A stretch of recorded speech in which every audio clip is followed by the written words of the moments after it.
إنا أنزلناه قرآنا عربيا لعلكم تعقلون.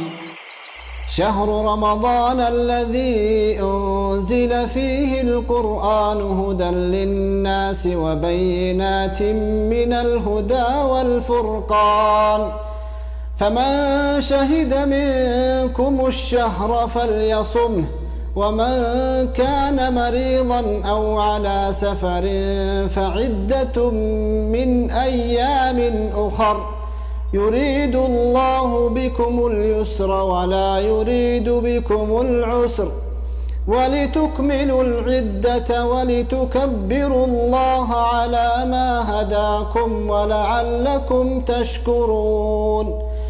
وإذا سألك عبادي عني فإني قريب أجيب دعوة الداع إذا دعان، فليستجيبوا لي وليؤمنوا بي لعلهم يرشدون.